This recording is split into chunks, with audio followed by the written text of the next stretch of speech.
Because we may feel like we haven't learned anything doesn't mean that we can't if we apply ourselves.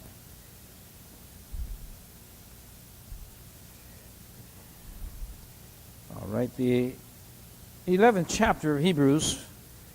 We started to do this. We tried to do it in Sunday school, but it seemed like we can't get enough continuity there to keep going. We can't. We keep getting interference. So maybe if we just get in on this, we'll have it done by the time January is out.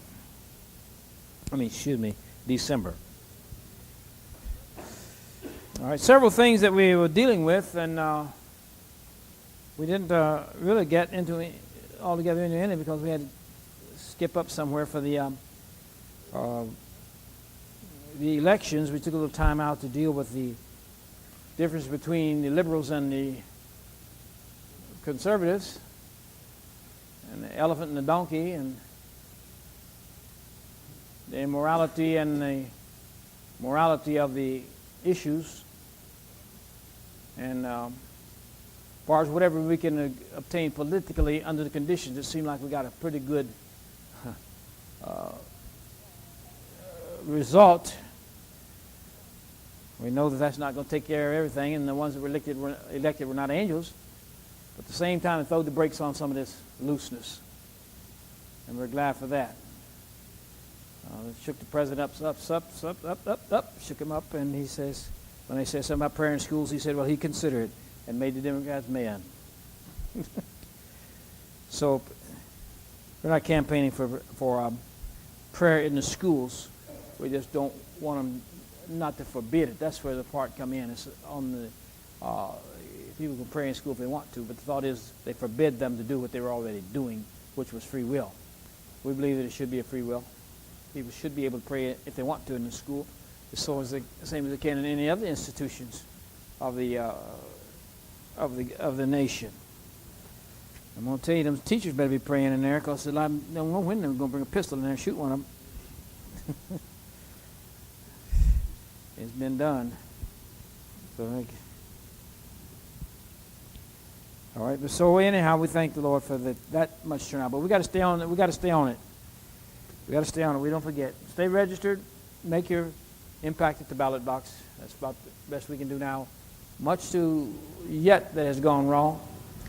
It used to be in this country, in the state and the country, that if you were trusting God and prayer after your faith for your children, it would not be considered neglect in the courts. It would not be considered a child neglect in the courts. Well, it's about, I guess 3 or 4 years ago they rescinded that, and now they're going to consider it neglect anyhow. You can trust God for your children, they say, but if they get sick enough, you got to take them to the hospital.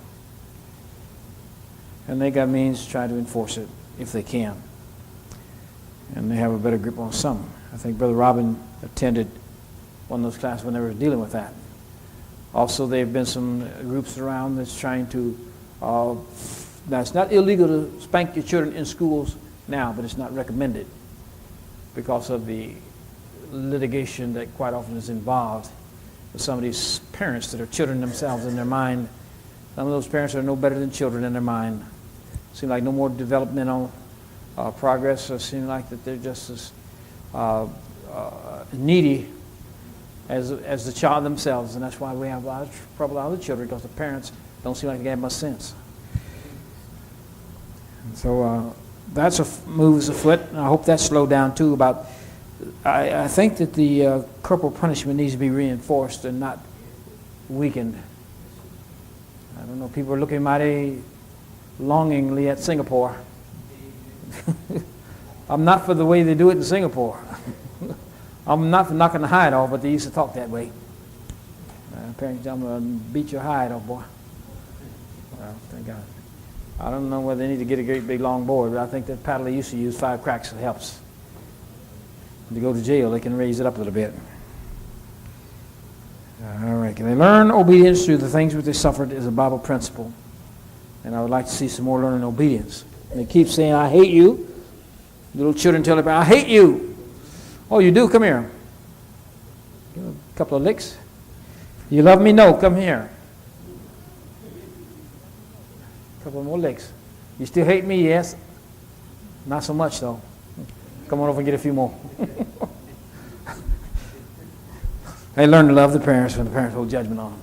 Praise the Lord. But we got some ways to go yet, because the folks that was letting the standards down are very busy, as it were, putting their heads together, trying to see how they can reinstate their influence that they used to have. But we haven't won the battle. The battle's not won yet. No, sir.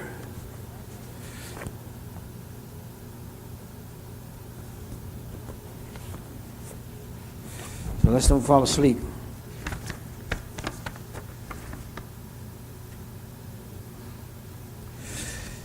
This report on lesbian rights and conference. The Lesbian Rights Conference for Power and Politics in '84 was sponsored by the NOW now, which is the National Organization of Women. And this report here was prepared by the Concerned Women of America. Don't get them mixed up. There's a whole lot of difference.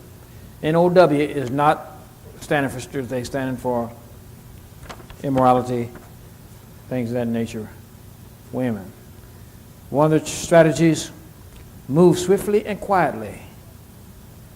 In her lecture, Susan Green recommended that gays keep their legislative activities out of the press. They are pressing for women right now to keep it out of the papers so as not to arouse any opposition, and that they're to move the legislation or laws quickly and quietly as possible to avoid opposition from forming. Avoid the Bible crazies, as us. At the Conference on State Legislative Strategies, attendees were advised to cover up their activities by keeping a low profile in the press. Any newspaper coverage on pro-lesbian legislation, said Carol Yorkie of New Jersey, would invariably get the so-called Bible crazies to come out of their closets in opposition. Yorkie also recommended that lesbian activists use the National Council of Churches and the American Civil Liberties Union to help get legislation passed. You see where the National Council of Churches are? See what they are? They're not. They're not on our side. They're not friendly. They're churches, but they're not of God. And American Civil Liberties Union, not either, to help get their legislation passed. Susan Green of Michigan Organization recommended that lesbians set up front groups. Set up a bunch of folks, but don't call them lesbians. Give them a different name and work with them and get as many prominent citizens.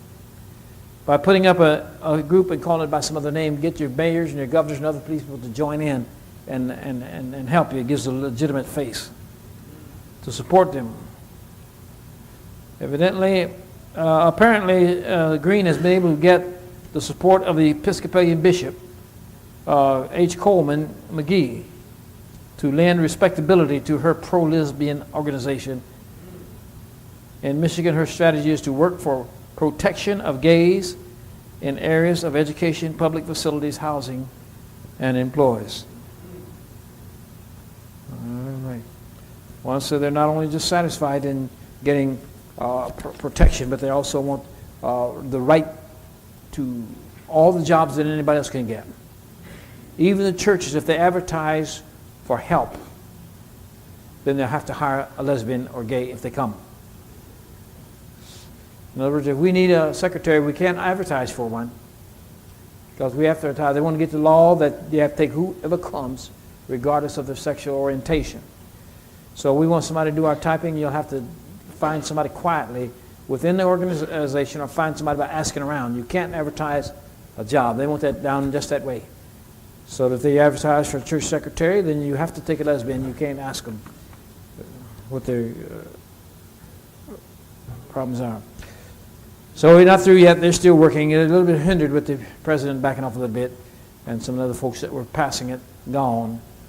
I think the Republicans put in 33, what was it, 33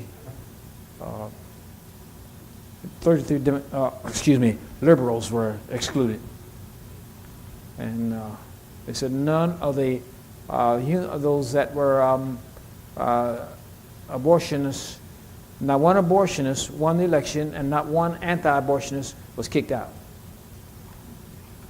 Even the opposition party that were pro-life, they didn't get kicked out with the other group the group they were affiliated with, they were preserved. So evidently there was a portion of what the electorate or the people that accomplished was to get rid of those liberals. Don't whip no children, please. Don't hit nobody. And keep your hands off my body. That was a feminist cry. Keep your laws off my body. Free rights. Abort at will for the entire 9 months. That's mean. So we still have to keep up to date. You see some good clippings that might pertain, now not just sensational stuff, but something that might be enlightening, and you want to bring it, put it on a boat. I'm not against that. Seems like we're going to have to read more in the Bible. We're going to have to read what these folks are trying to do and hate them off. All right. I heard them arguing anti-corporal punishment. Can't spank the children. That's mean. Forget that, saints. That's not right. It won't work. They already proved it. We're a laboratory in action. It's already fell into disrepute. As far as working is concerned, it don't work. So don't pay any attention to anybody that says, don't spank your children. The Bible says spank it, and the Bible's right. Even if they do call us Bible crazies. Yeah, we're crazy enough to believe that. That's right. It's already been proven that our business of letting them slide and talk with them don't work. The heads is hard, and they're carnal from the core. Carnal to the core. And if you got more than one child, you're going to be plenty busy trying to talk to them and give them time out. I'll give them time out, all right. All right. Be in subjection. Those people call the Bible to witness. This man, he wasn't nothing but a sociologist. He wasn't no minister. He wasn't knowledgeable of the Scripture, but he told us that was Old Testament and that was past. On WOSU, I heard a program one time a year or so ago. But he didn't know what he's talking about, but people believe him. Old Testament ain't got nothing to do with it, or New Testament. The nature of children is the same. Carnal from the womb, coming forth telling lies. Foolishness bound in the heart of a child, the rod of correction, drive it from him. That's what we need. That's right. So if you don't agree with it, you better get straightened around here, because God's going to separate the precious from the vile. You can't stand for truth. Opinions has got us in trouble so far already. No, sir. He said it won't kill him. What do you mean kill him? It won't kill him. It's do him good. All right. Young man got shot yesterday. Was it yesterday? Day before yesterday? Trying to hold up Brinkstraw. How old is he? Who are they? Young man, wasn't he? 22? Yeah, about 22. Can you imagine? Out in the street trying to hold up some brink truck, and the brink driver had on his bulletproof vest, and the man that was shooting didn't have any. The one was trying to rob him. He's in serious condition in the hospital. Yeah, the man shot him. Trying to steal the bag, trying to steal the money from the Brinks driver. And the man was armed. Now, he probably stole out his mother's purse, too. Wells Fargo, yeah, all right, yes. Wells Fargo, yeah, I'll mix them up. Yes, sir. Well, I'm sure a stick would have done him better than a bullet. Anyway, let's go Jerusalem the few. To Jerusalem the new come the tried and faithful few. That's just what we're studying about. Somebody call that song. Jerusalem. So we want to look in Hebrews.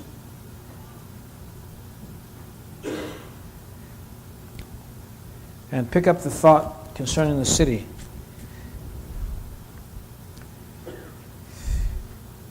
Sacred country. And that, of course, starts in the 14th verse here.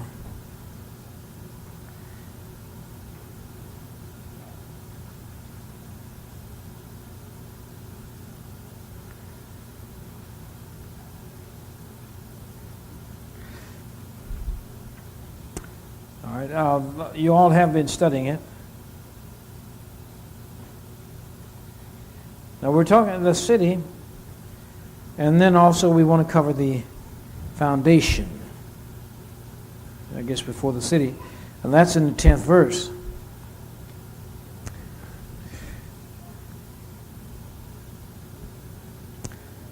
All right, and we're going to start reading to get our context in the 8th verse.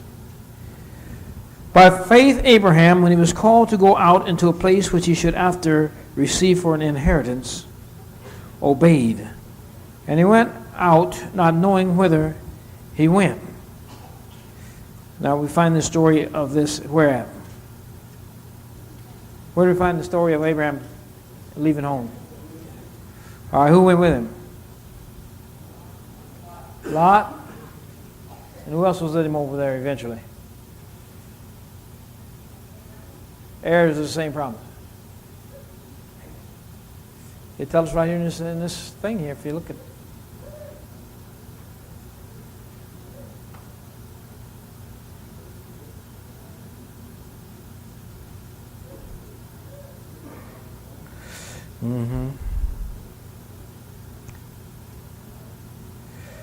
The 9th verse tells us. What does it say?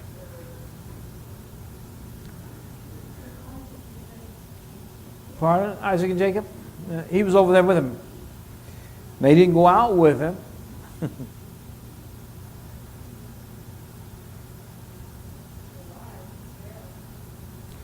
All right.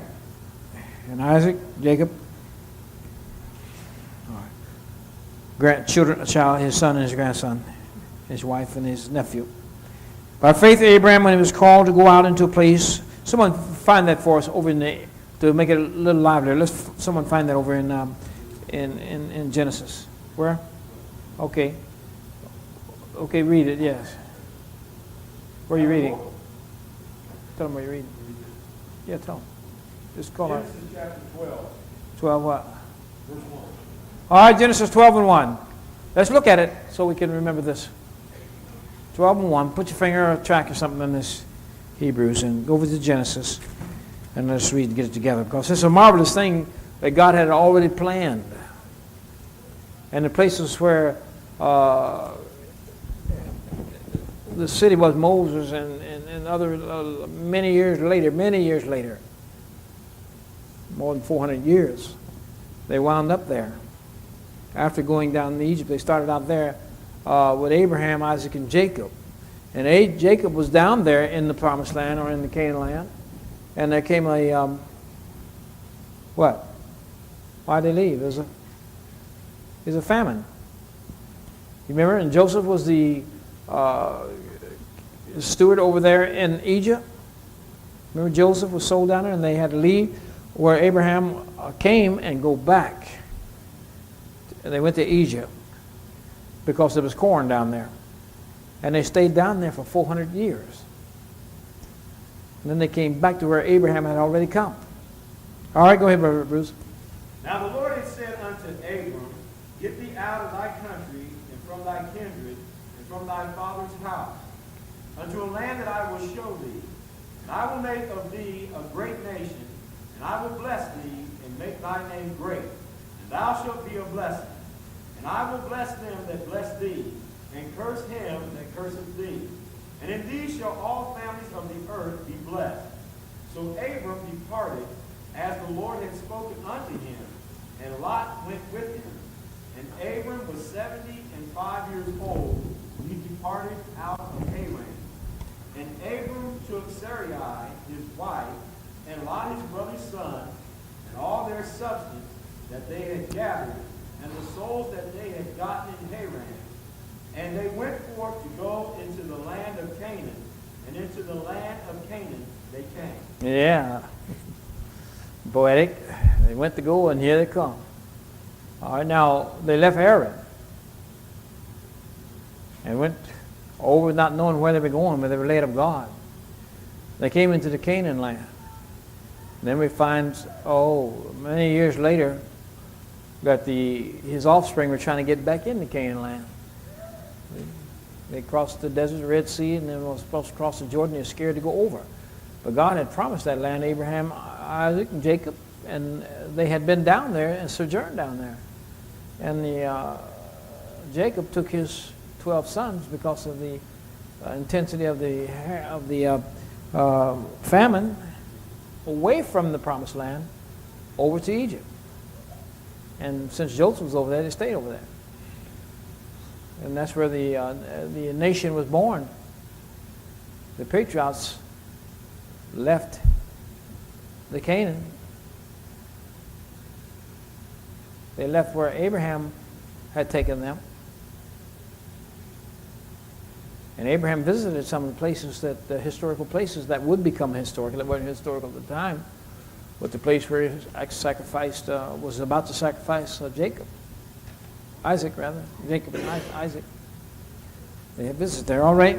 And into this land they came. All right. Now, if we read the history of what Abraham was doing down there, he was offering up offerings, building altars, worshiping the Lord, visiting some of the to-be historical places. All right, now, they look here. Let's get right here. Go back. We're back in Hebrews 10 now, 11. By faith he sojourned or journeyed in the land of promise, the Canaan land, as in a strange country. Why it says as in a strange country? Well, that was going to be the home of his nation, of his children. Dwelling in tabernacles with Isaac and Jacob, the heirs with him of the same promise. For he looked for a city that had foundations, whose builder and maker is God. They were literally over there in the Canaan land looking for the city. Now, there wasn't any Jerusalem as such, as the Jews had. A glorious city, there wasn't any there. But there was a city called Jerusalem. No, it wasn't called Jerusalem. What was it called? What was the city called over there where Abraham went? That they were looking for, a city. What was the name of it? Come on. All right. Salem. Salem. Who did he meet over there? Melchizedek told him what? I mean, what do we know from Melchizedek? He was what? Of what? He was king of Salem. He was king of Salem over here. And that Salem was what? Forerunner of Jerusalem. Jerusalem. Now, yes. Over in the Canaan land. So the city was there before the saints came. Before the nation of Israel came out of Egypt. First city, what was the first city they hit when they came out of Egypt? Huh? Jericho, right? Jericho.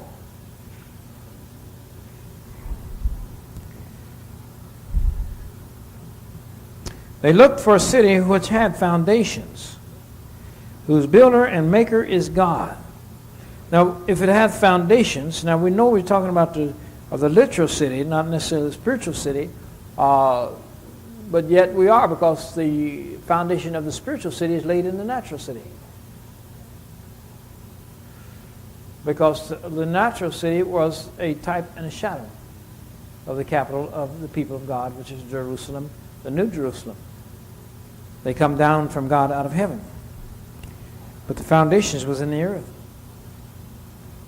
because it was the foreshadow. All right, now it was called Salem there, and his brother Bruce was reading, I believe it was, he dealt with another name that needed to be changed. What was that, brother? In history. Sarai, and who else? Abram. His name was Abram. He was not Abraham until later. His name was Abram. All right, and Salem was Salem. It was not Jerusalem at the time. And we also had Jacob's name was changed too. What was that? Pardon? Israel. Yeah, the children of Israel are all involved even in the Old Testament. That's why Jesus says, search the scriptures, for in them you think you have eternal life, but it is they that testify of me. But a lot of time you read right past, and Christ was in the Old Testament, and Abram was, and the King Melchizedek was there, and the city of Jerusalem was there, and they just didn't catch it. Even the temple acreage was there. And that's where we're talking about the city which hath foundations. And then we get into, in your study, some of you were assigned to study this Jerusalem. Did anybody come up with anything that we haven't mentioned that might be of interest? In finding the city of Jerusalem way back yonder before the city was built as such, before the saints went there. Did you all look? Do you all have a library? You all have libraries? I see if you got more than 8 or 10 books, you must have a library. Y'all have libraries at home? Little places to study? You have concordance and history books and little aids to your study. How would you look up Jerusalem under there? Do you have a book? Oh, nobody cares. Hey, what kind of group is this we got here tonight? Is this church got here tonight? Amen. Y'all been studying down through the years? Are you growing in grace and the knowledge of the Lord? What do we get split up into about 10 groups? Somebody's got to take the lead. No, somebody has to teach. And he looked for a city which hath foundations. And the foundations, in one place, says in the holy mountains.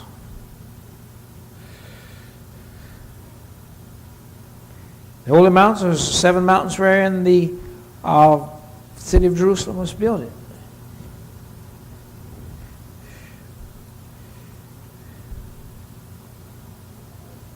So let's go down a little further. After we leave he looked for a city. By faith he sojourned in the land of promise, as in a strange country. Why you say as in a strange country? Because this country, the land of promise, was actually promised to Abraham. It was promised to him, but he was traveling around down there not knowing or where he was. For he looked for a city which had foundation. Now, Abraham did not know. He said he went out not knowing whither he went. In the eighth verse, see? He didn't know that he was going down into the promised land. He didn't know that this is where Israel would grow to her strength, the 12 tribes. He didn't know that from this land where he was wandering around, amen, that the conquering power of God would be shown, amen, through the Israelites, and they would run all them folks out of there, or at least the kingdoms out, and that his fulfillment would be there as his natural children as the sand of the sea. Well, God had promised him that, and John the Baptist came saying, God is able to these stones raise up children unto Abraham. He don't need you folks if you don't want to obey. All right, and it's again there in the St. John, I believe, the 8th chapter. He said, have you seen, Jesus said, Abraham saw my day and rejoiced in it. And the people said, you are not yet 60 years old. Have you seen, and you've seen Abraham? He said, before Abraham was, I am. So Christ, who's going forth, as Micah say, is from everlasting, even here, down at Jerusalem, Salem. He looked for a city who hath foundations, whose builder and maker is God. Now, what's Jerusalem? What's the appendage for? What did they add to Jerusalem? Who knows what that is? What did putting Jeru on to Salem, what did that signify? Who remembers? Now, the other Sunday we were studying, somebody showed me. Pardon? God. I think that meant foundations. Foundations of peace. Peace. I'm not. I don't have the reference on that, but I think that's what it is. Huh? Who's talking? Oh, look up. I couldn't hear you. What'd you say? Place of peace? All right. My reference, I believe, said foundation of peace.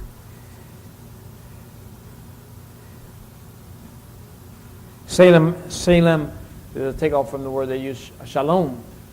And we know that if shalom is a greeting that the Jews use, which means peace. We say hello, hi. They say shalom, peace. Salem, peace. Jerusalem, foundation in peace. And Abraham was wandering down there. By faith he sojourned in this land of promise, as in a strange country, dwelling in tabernacles with Isaac and Jacob, heirs with him of the same promise. For he looked for a city which had foundations, whose builder and maker is God. All right, now we drop down and read it. Well, give me one. Though through faith, also Sarah herself received strength to conceive seed, and was delivered of a child when she was past age, because she judged him faithful who had promised. It takes strength to bear a child. If anybody ever bore one around here, you ought to know that it takes strength, because it takes a lot out of you. Sometimes you feel like you don't have much left. What? Giving it to the child. Amen. She received strength to do it. It might have killed her otherwise.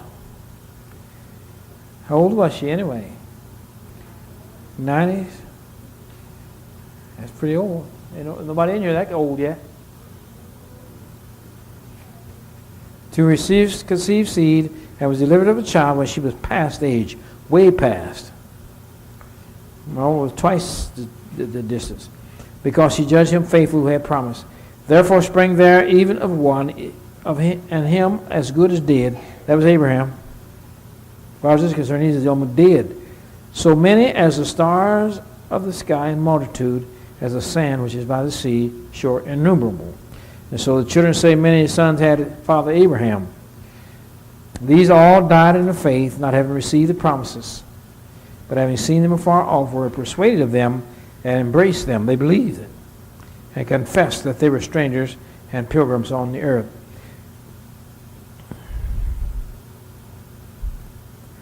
So the foundation of the city was not the conclusion or the final state of the city. We find the city laid over in the Canaan land years ago, before we find in the Revelation the city.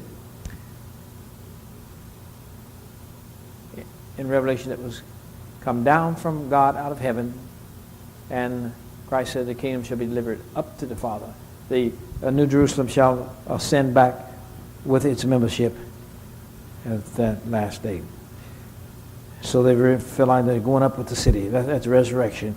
They confess that they were strangers and pilgrims on the earth. And they say such things, declare plainly that they seek a country. Saints, we're supposed to be seeking a country. We're not supposed to be satisfied and content here. We look around as Lot was vexed with what? The filthy conversation of the wicked, right?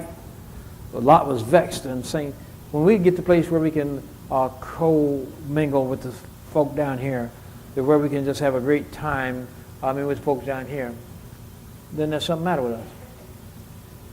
When the filthy conversation of the wicked, well, you hear them cursing at one another, you hear them, you see them drinking, you see them the way they dress, that vexes, you know what I mean? They don't like you, they don't like you, the God you serve, they don't like the doctrine that you keep. So we do our very best to be nice. You know what I mean? Get along, try to get them saved. Well, when you look around at what they're doing and our spirit has been changed, we say that we're just pilgrims and strangers on the earth. We're not citizens of this country, of this world. All right. He joined himself. He went to a far country, remember, and he joined himself to a citizen of that country. You know what happens when we join ourselves with the citizens of this country? You compromise. You get the mark in the hand and in your head. You act like them. God said, I'll put you in a bed with them. Conclude you as one of them. So we get along, but we can't. You can't be like them. If you do, you are like them. They're strangers and pilgrims on the earth, and they that say such things declare plainly that they seek a country. brother used to sing, this world is not my home. I'm just a passing through. If heaven is not my home, O Lord, what shall I do? The angels beckon me from heaven's open door, and I can't feel at home in this world anymore. Yes, sir, we're citizens of the heavenly country now. Plainly, they seek a country. And truly, if they had been mindful or thinking of the country from whence they came out of Egypt, they might have had an opportunity to return. One place they was going to return. There were some folks who decided, up, let us make us captains and head back. And that's whom God was wicked with, or was angry with. But now they desire a better country. Now, I'm talking about saints now, not them rebels. That is heavenly, whereas God is not ashamed to be called their God, for he hath prepared for them a city.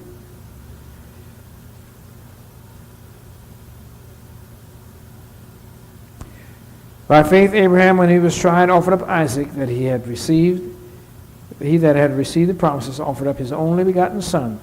Where would he do that? He did that at Mount Moriah.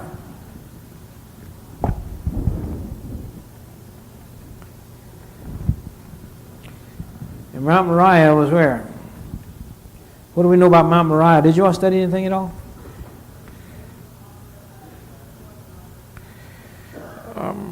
Moriah is Genesis 22. Let's read Genesis 22 and 2. Now, each one turn there because it's significant.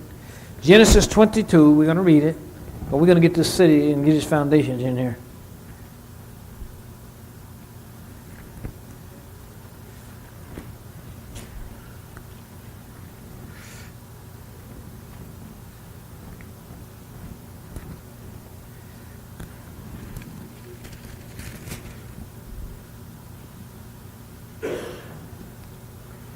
Genesis.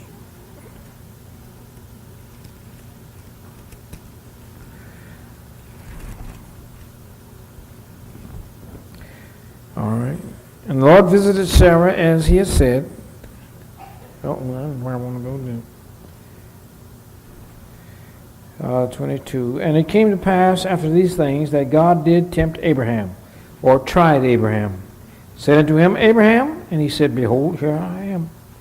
He said, Take now thy son, thine only son Isaac, whom thou lovest, and get thee into the land of Moriah, and offer him there for burnt offering upon the mount, which I will tell thee of. And Abraham rose early in the morning, and he saddled his ass, and took 2 young men with him, and Isaac his son, and clave the wood for the burnt offering. He rose up, went to a place which God had told him. The third day Abraham lifted up his eyes, and he saw the place afar off.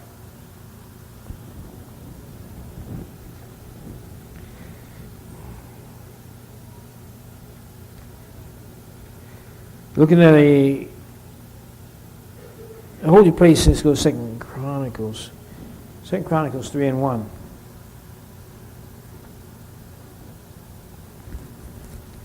Oh, come on, go with me now. 2 Chronicles 3 and 1. See if you something, draw a circle around it if you want to. 2 Chronicles 3.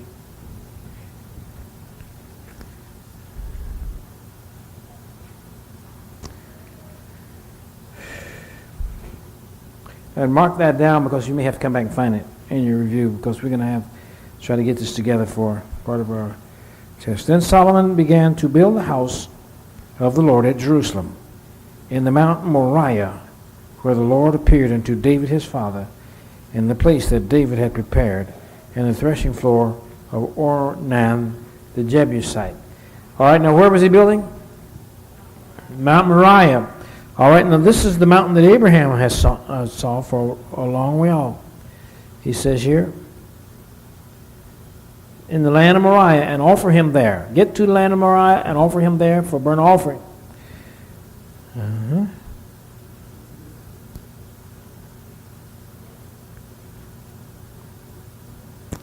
Abraham rose up early in the morning, took the young men with him, and the wood for the offering, which God had told him of, on the 4th verse. And the third day Abraham lifted up his eyes, and he saw the place, Mount Moriah, afar off. Abraham said unto the young men, Abide here with the ass, and I will and the lad will go yonder and worship and come again to you. Abraham took the wood of the burnt offering and his son Isaac and took the fire in his hand and a knife, and they both went together. All right. So Isaac spoke to his dad about where's the sacrifice. Well, we might have been very, very, very honest and frank and outspoken and said, you're it.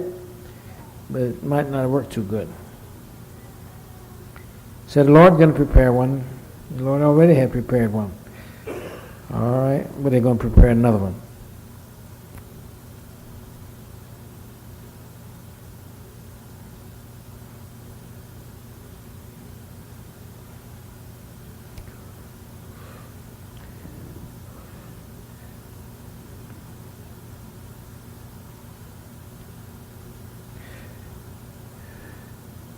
Now, according to 2 Chronicles,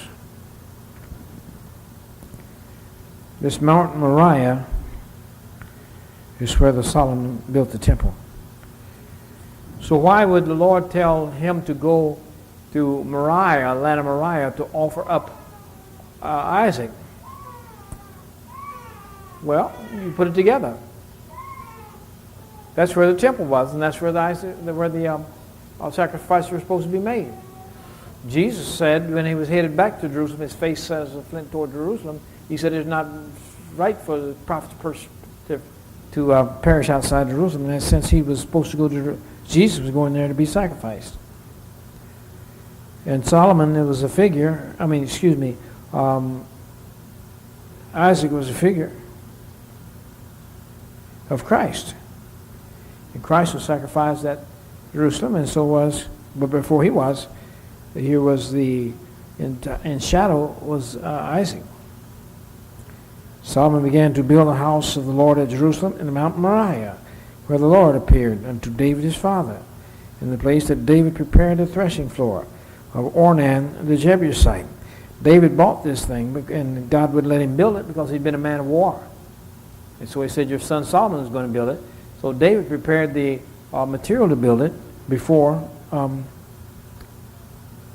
Solomon was king, and began to build the second day of the second month, the fourth year of his reign. So Mount Moriah is where the sacrifice was built, and that's where the temple was built. So in prefigure, Jacob went there Isaac went there. Abraham went there. All of them was there. But Abraham went there at this particular time to make an offering at Jerusalem, at Mount Moriah, where the temple was to be built. It wasn't just a incidental thing that God told him to go that way, but he went to the location where the temple was to be built and offered it up. And that was also where Ornan's threshing floor was.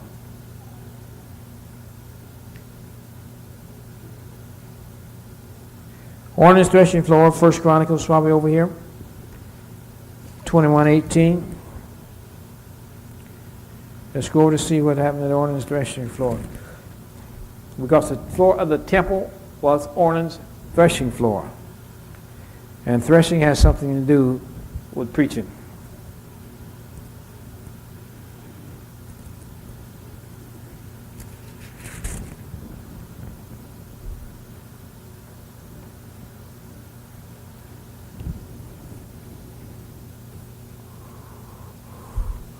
First Chronicles 21:18.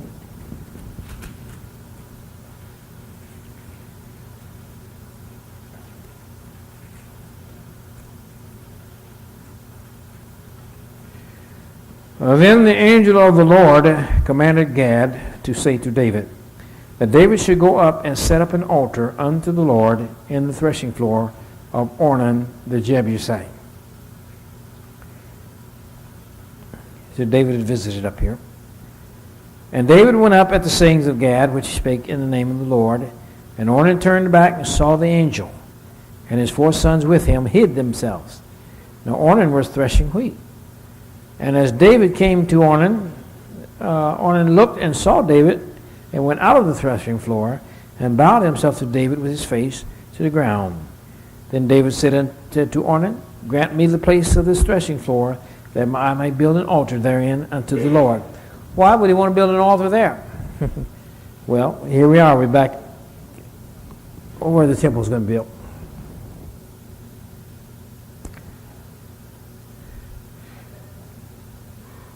Thou shalt grant to me for the full price that the plague may be stayed from the people. Ornan said unto David, take it to thee, and let the Lord thy king do that which is good in thine eyes.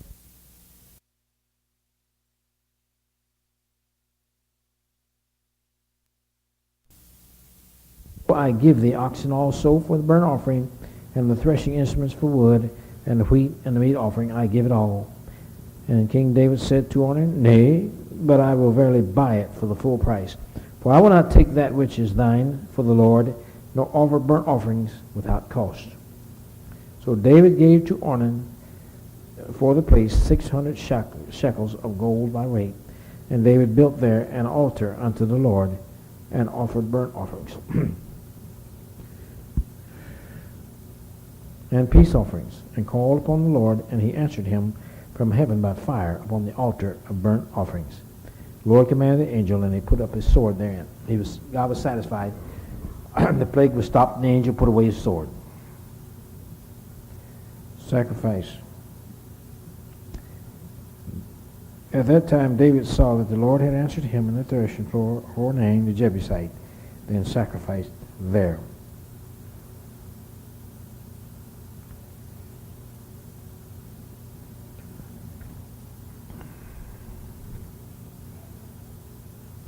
Solomon began to build a house later in the 3rd chapter of 2 Chronicles at Mount Moriah, where the Lord appeared unto David his father. David bought the place in the place of the threshing floor of Ornan the Jebusite. So right there where David met with the Lord, where the Lord sent him to go buy that, this is where Solomon began to build the tabernacle.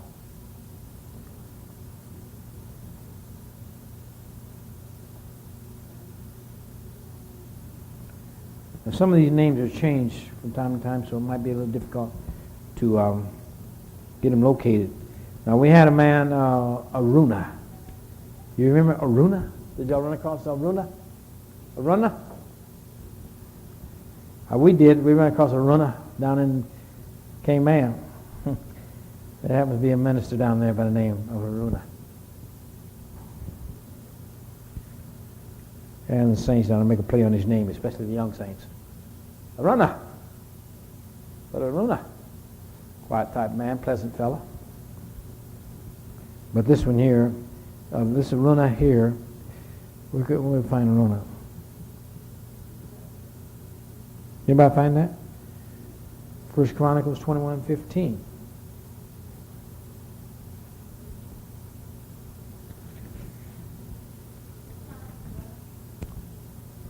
I think that's where it is. What I have mixed.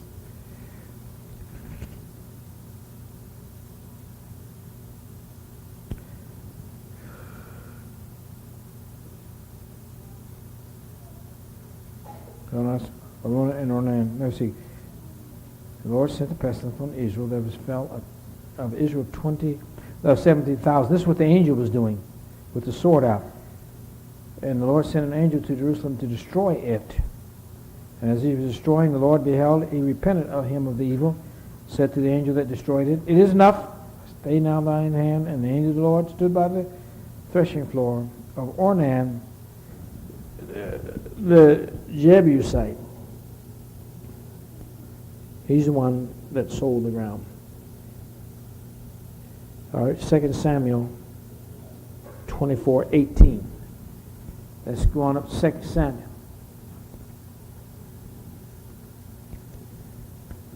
And compare these two scriptures. 2 Samuel 24.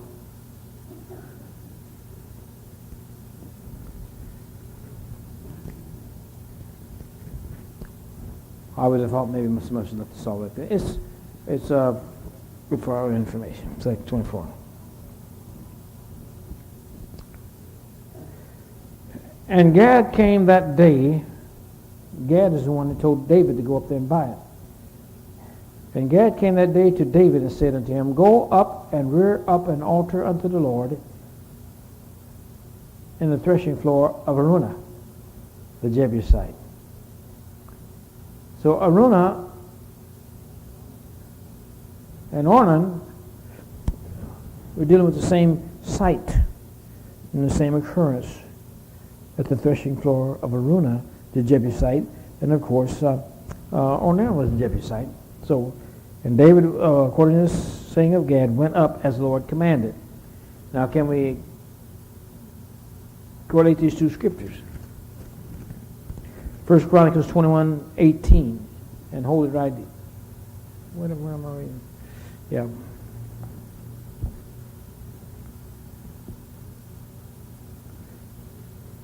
And the Lord commanded Gad, say to David, that David should go up and set an altar to the Lord in the threshing floor of Ornan the Jebusite. And God came to there. We read back in 2 Samuel 24:18 now. And Gad came that day to David and said unto him, Go up, rear up the altar of the Lord in the threshing floor of Araunah the Jebusite. All right, and we're back to 1 Chronicles. The angel of the Lord commanded Gad to say to David that David should go up and set up an altar unto the Lord in the threshing floor of Ornan the Jebusite. So he had two names.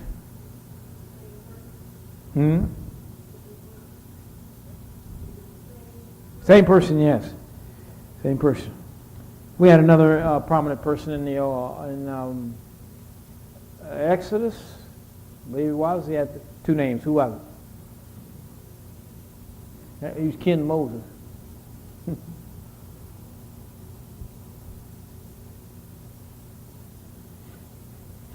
It was Moses' father-in-law.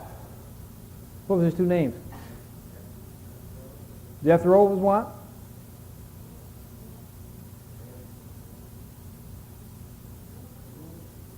Ruel. Ruel. R-U-E-L, I think. Folks call. So sometimes they change the names on us without identifying what they're doing. So you have to realize that there was one man that owned that threshing floor, and that's where he was supposed to build the altar in both cases, and Gad, one that gave the instruction in both cases. So we have Araunah, and we have Ornan. And that's the location of the altar there at Jerusalem. Now let's check it down here and see what Araunah said in the 24th verse. Well, 23. All these things did Araunah as king, as a king, to give unto a king, the king. And Araunah said unto the king, David, The Lord thy God accept thee. And the king said unto Araunah, Nay, but I will surely buy it of thee at a price. Neither will I offer burnt offerings unto the Lord, which my God, which cost me nothing. So David brought the threshing floor and the oxen for 50 shekels of silver.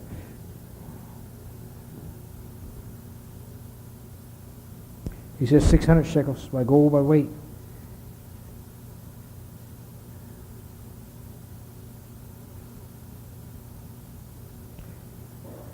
In the chronicle relation of it, he paid for it in, he gave the shekels by gold, and the other one he gave it by silver. One place he said he would not offer burnt offerings without cost.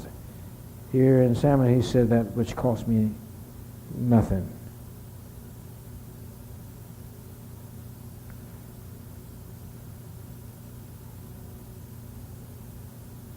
And David built there an altar unto the Lord and offered burnt offerings.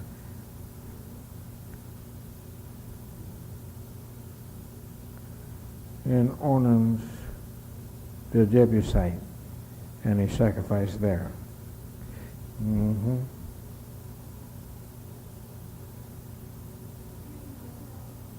Yes. I didn't hear you. I don't know.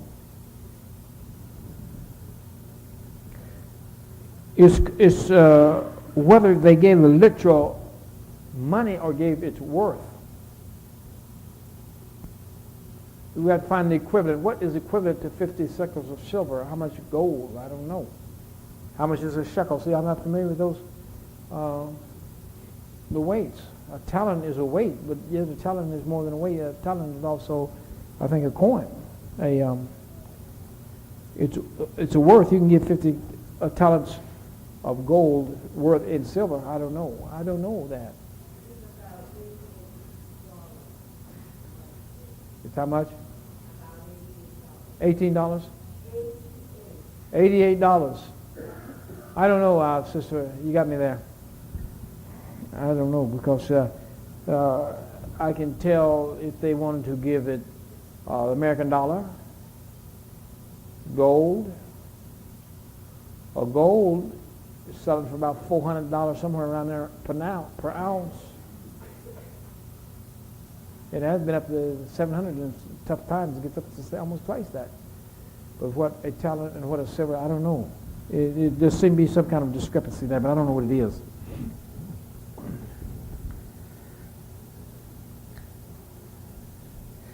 But what we're doing anyway, this is the temple, and we haven't hit all the scriptures that pertain to the threshing floor. What's this? 20 minutes to, we might have some time.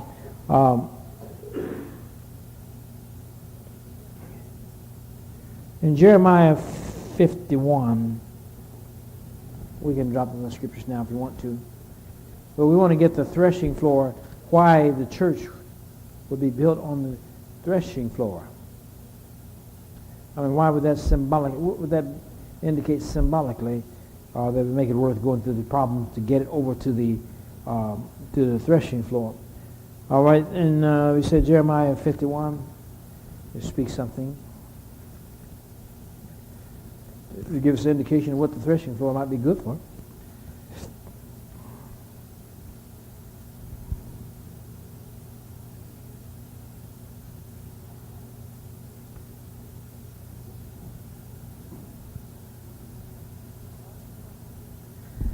All right, 51:33.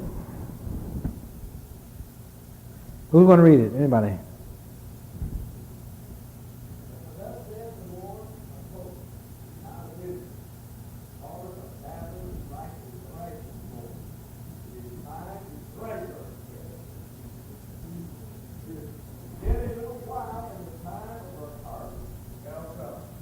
All right, time of her harvest.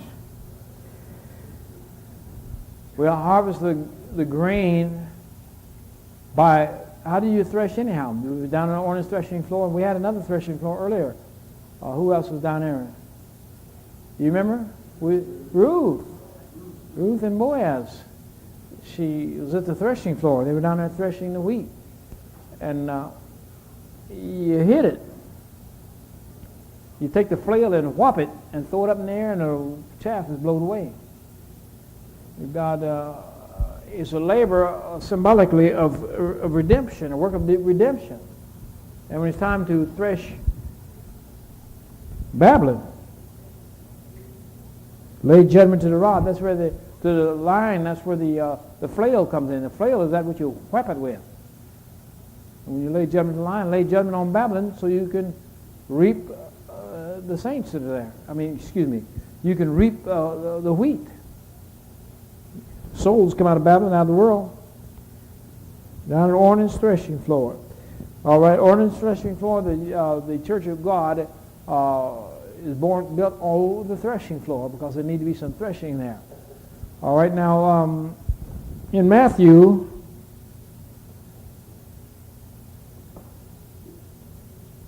ready? 3:12. All right, let's read it. We'll find this too. And then if you look it up and forget it, at least you'll know it's there.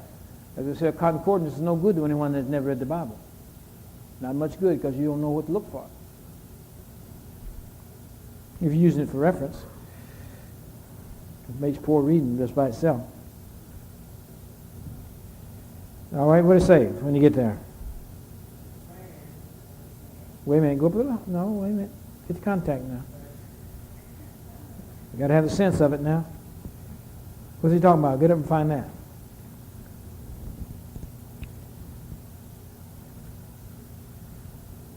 Matthew 3.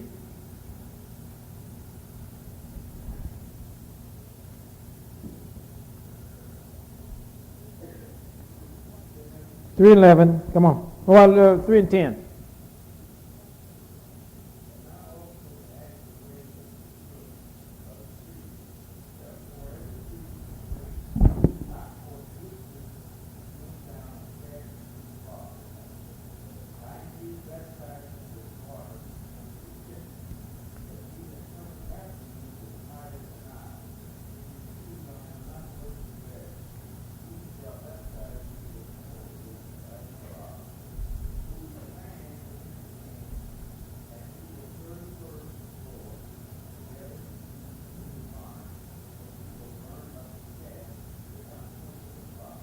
All right. Now, when it says whose fan is in his hand, what fan? Ministry. What was the fan? I mean, how does that work with the threshing floor? What's the fan for? Yeah. Right. Right. They take the flail and knock the hull loose from the wheat, and then throw the up and fan the chaff away. If you had an electric fan, that would help. If you don't, now sometimes they said they had the floor side was open and the wind blow through. But the wind's not blowing, somebody had to ask, letting them use the fan. He said his fan is in his hand. In other words, and he blow the chaff off the wheat. The flail is something like a fan, only it's got cords on it, long cords, maybe that long or so, something they come down to hit the wheat, whap. And you whip it, hit it a few times, and then you take the rake and throw it up, and the wheat falls down and the chaff blowed out. So now what do we do with the chaff? All right. Now we use it figuratively, then the chaff, of course, is the flesh. God don't want the flesh, he wants the meat of the harvest. So now when he said Jesus, what fan is he talking about? His floor? What floor is he talking about? What we run against the floor over in Ornan, because that's why he built the altar there, because he needed the floor so that the type would be true. And we come to flail, or shall we say, what does it say there? To thresh Babylon, to flail it and to thresh it. And God, it means to knock the halls off. Now, there's plenty of folk come out, but come out from among her, my people. They're down in Babylon. That's right. Everybody that comes to the church of God needs to put the threshing instrument on them. Sometimes people come in and don't get threshing, or they won't take threshing. They just stay babbling in a different place. But the threshing, we all come up with something we got no business. The flail is to loosen the precious from the vile. The wheat has a weight, so it falls back down. The chaff, or the hulls, are light and chaffy, and the wind blows them away. The Psalm tells us about that, right? The ungodly are not so, but are like the chaff, which the wind drives away. The fan is to create the wind to drive off the chaff. We don't use chaff as far as the flour is concerned. The chaff is raked up, piled up, and used to burn with it.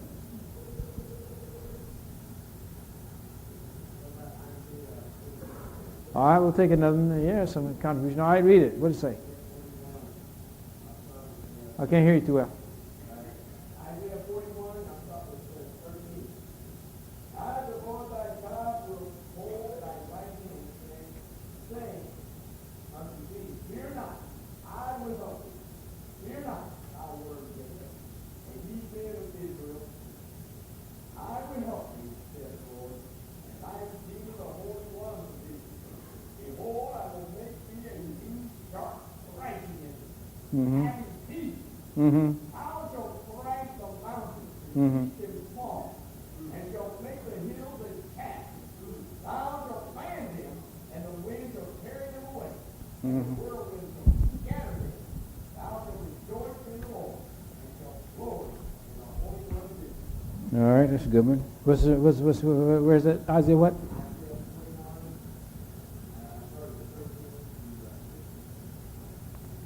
Twenty-one 13.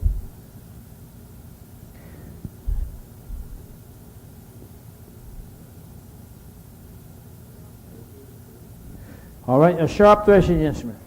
Now, the one thing can get the haul knocked off, but if you don't come off, we'll cut you off. Thank God with a sharp instrument. If you happen to have tough hauls. A new threshing instrument. So the threshing has to do with preaching the gospel. Now, some of those places we're mixing the literal with the spiritual. Now, we have it symbolized. He's using symbols and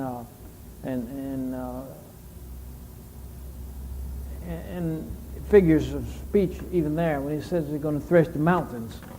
Now, we don't want to understand that he's going out and beat the mountains with the threshing instrument. Not the little mountains, but the mountains are the same as we have in the New Testament. Symbol. Mountains are places of worship, isn't it? All right. Our fathers, you say that Jerusalem is a place of worship, but our fathers worship in this mountain. The mountain that they worship in, Jews over in Mount Zion. Or even up in Mount Sinai, the old, oh yes.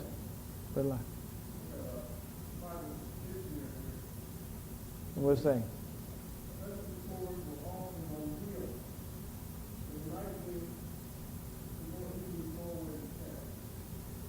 All right. Threshing floors on the hill, the night winds may blow away the chaff. Why well?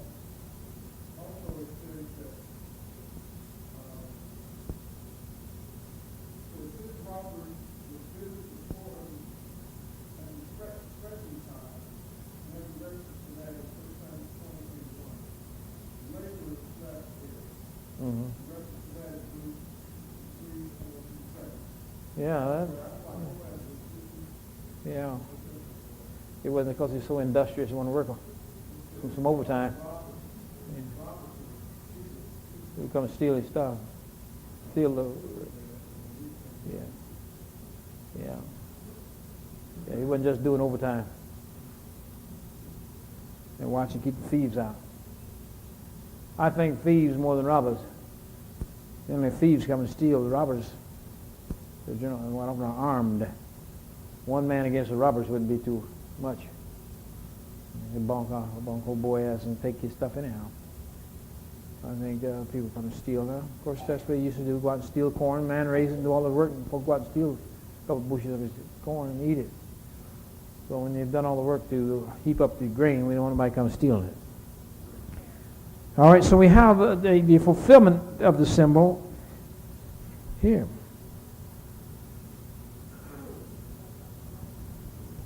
I indeed baptize you with water unto repentance, but he that cometh after me is mightier than me, than I, whose shoes I am not worthy to bear. He shall baptize you with the Holy Ghost and with fire, whose fan is in his hand. You say, well, what's fan? Well, if you know anything about reaping now, if you know anything about winnowing and getting the wheat ready for consumption, then we know what the fan is for. His fan is in his hand. And of course, symbolic, that's speaking of the ministers. Holy Ghost ministers, because you got to have some wind. See what I mean? To blow the trumpet and to fan the chaff. So it isn't the minister themselves, but the wind that is created by the ministry that is in his hand. All right, he will thoroughly purge his floor. How he purges the floor? Blow all the chaff off of it. Now the floor is the foundation of the church, right? Okay, now so what do you mean thoroughly purge it? Well, there's going to be none wicked left there. No one is wicked left in the church. You're not going to mix through the saved and the unsaved anymore. Christ, when he comes to church, now if he's talking about his church, his floor. Why was the temple built at Mount Moriah? That's where the threshing floor was. Why was Isaac to be sacrificed there? That's where the altar was. Why did Abraham go into the strange country looking for a city? Because that's where this Jerusalem was. So it's a matter of filling out the types, and I'm trying to say if man had to try to write the book, he'd have messed up some of this stuff, or he wouldn't have thought that he wouldn't have known to put it in. whose fan is in his hand, he will thoroughly purge his floor and gather the wheat into the garner. That's what the scriptures say. He's going to gather the wheat into the garner. The wheat are the children of God. We find that in the parable of the sword. The wheat is the children of God. And the garner, of course, is his barn. He said it over there. And he will burn up the chaff with unquenchable fire. All right.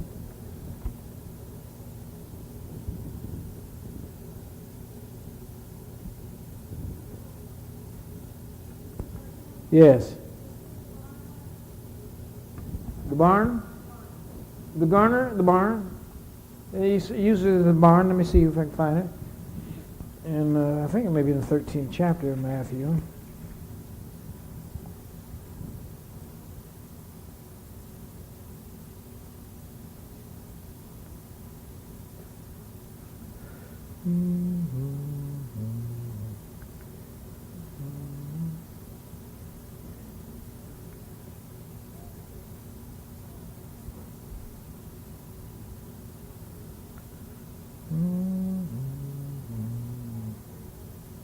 Pardon?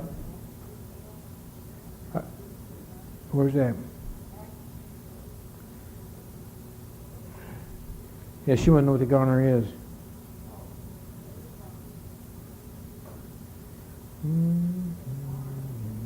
Barn? Uh-huh.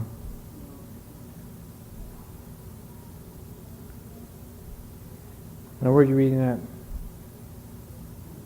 The barn. Matthew what? Mm-hmm. All right, so let's see Matthew. Let them grow together, harvest. Time of harvest, I'll see that the reapers gather you together, tear and bind them in burners, and burn them, but gather the wheat into my barn. All right, so the garner is the barn.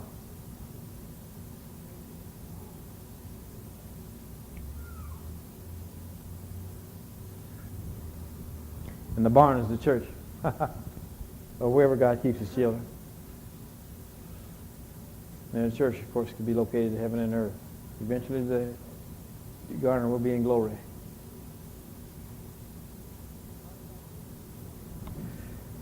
All right, we're getting a picture of the pre-existence of the church in types and symbols. The church was assembled in types and symbols long before it was actually set up. Now, we go all the way back to pre-law to pick up Abraham, Isaac, Jacob, Melchizedek, and the sacrifice place at Mount Moriah, and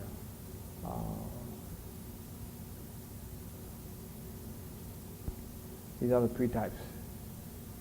And we haven't really traced Jerusalem itself in its pre-existence. It existed before the law. All these things existed even before the law.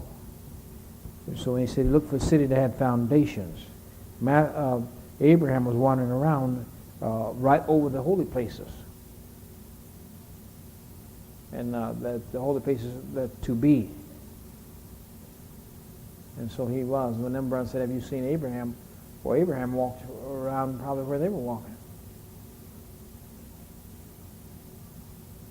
All right. Brother Rob?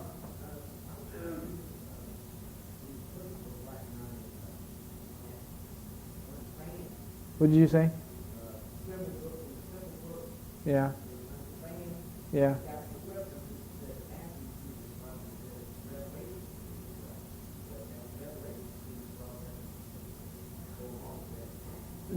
Does the Bible say the stars are in his hand in the Revelation?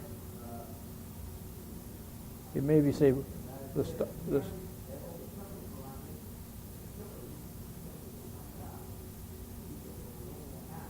well, we want to look and find in Revelation references where the stars is in his hand. That's probably what was intended.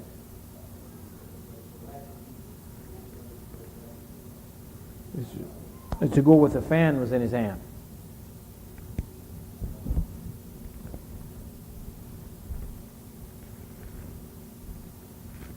Well, it may not be in and 3, let me see here.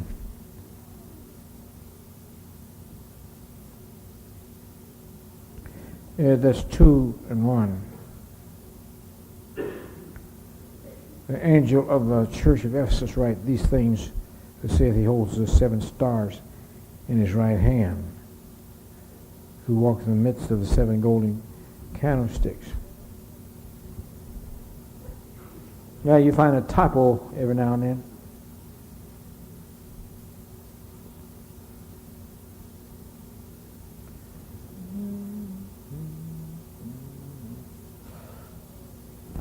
I think maybe we've covered maybe enough that we can do some of our own studies.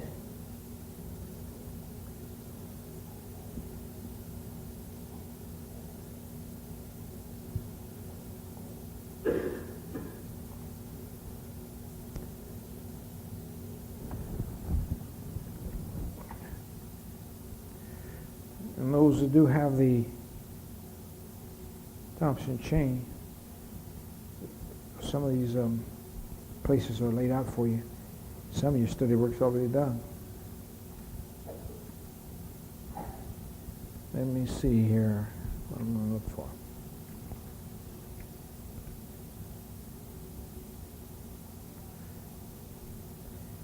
Mount Moriah, or Moriah, evidently.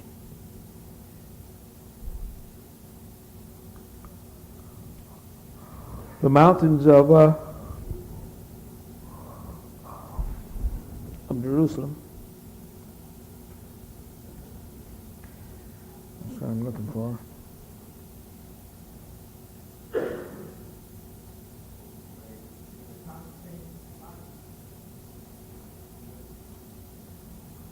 Pardon?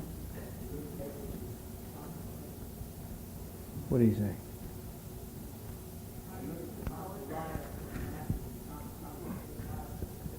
Oh, no, I was looking for the maps. I mean, excuse me. Yeah, that'd be fine. But I was looking for the name of the mountains that the city is set on. I think it was 7 hills, 7 mountains, whatever it was.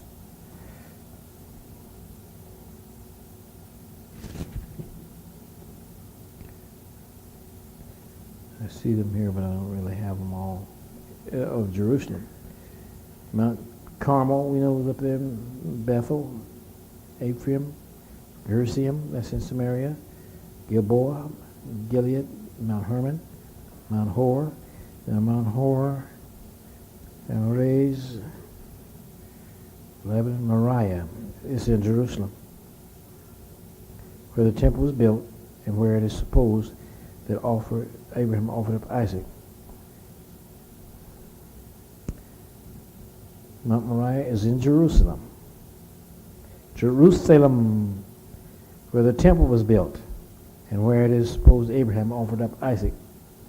Genesis 22, 2 Samuel 24:18, 1 Chronicles 21:18, 22 and 1, 2 Chronicles 3 and 1. Then we have Nebo, Olivet, Pisgah, and Moab, where Moses viewed the promised land.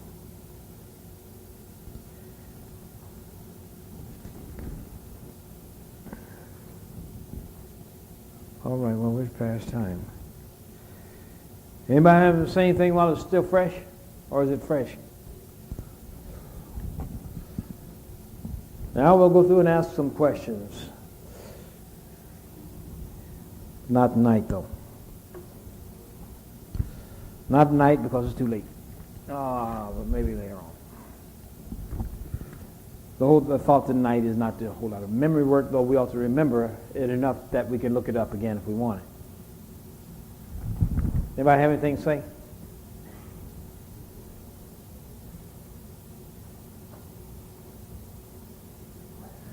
Whose threshing floor was that church built on? Or the temple? 2 names. What was his nationality? Jebusite. Aruna and Ornan. What was the priest of Midian? Jethro and The priest of Midian. All right. Who was the priest of Salem? Yeah, get sharp this day. Let's see.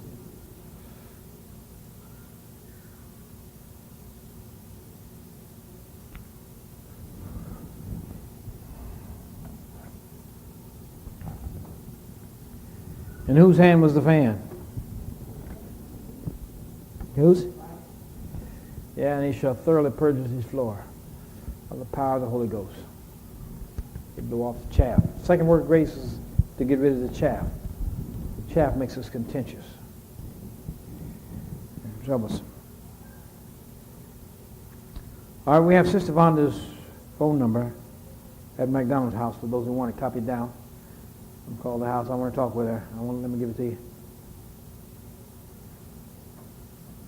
You ready? Room number 7. She changed rooms. That's why I'm giving it to you again. Room 7 at McDonald House. And the phone number is 496-2477. That's the phone number. Now, the child is still in special care, so I don't think you can call into that room. We did have one in the hospital you could call and talk to whoever they were. But he's in special care right now, so you can't call in there. Room 7.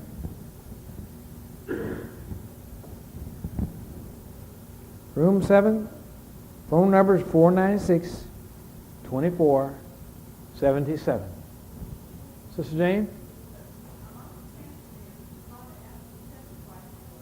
Yeah.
Yeah, they've been messing with that boy.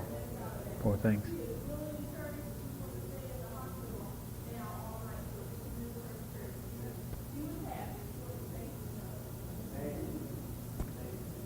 Father, help us. Lord, just pray that way. Lord God, you help us who can. All right then. Is there anything else? Let's stand and get ready to go home then. Keep on praying. Thank God we got things before the Lord.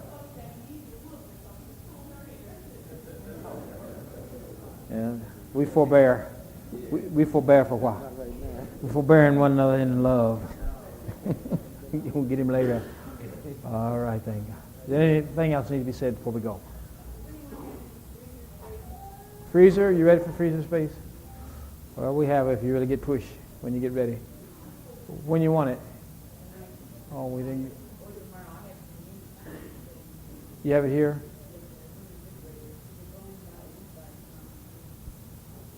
Who's going to bring it? When are you going to put it in the freezer? Who and when? That's what I'm talking about. In the city? How's it going to get over my house in the refrigerator? I mean. Oh, God, it won't come by itself. We'll have to turn it on and let it cool down. You see, that's what I'm talking about. Okay, like run it on a few hours, let it chill down first, because we haven't been using it. All right, you want it over there before Sunday, right?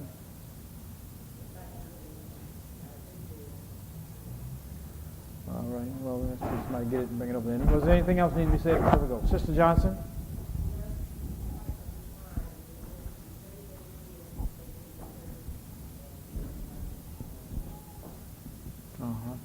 What about, what's his name?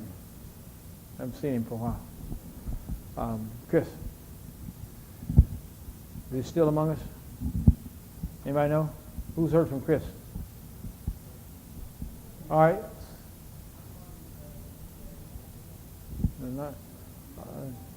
Chris Meeks over in Columbus. Is that our Sister Betty? Actually, Sister Nancy? Oh.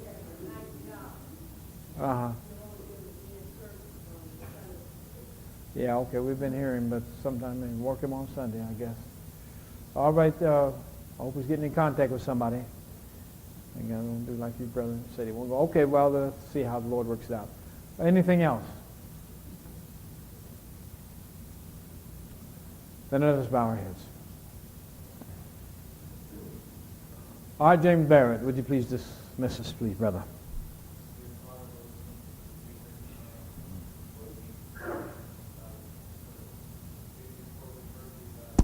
Lord, stir the little boy. You have to stir him up.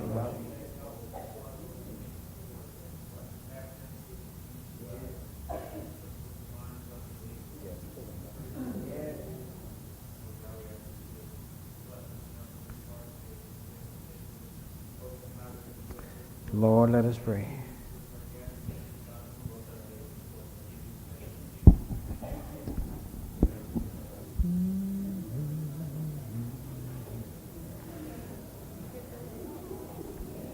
Oh, we have the new phone list is here, saints. Come and get a couple. New phone list is here. And it's way behind. The old one is way behind. But David, I got a telephone. Well,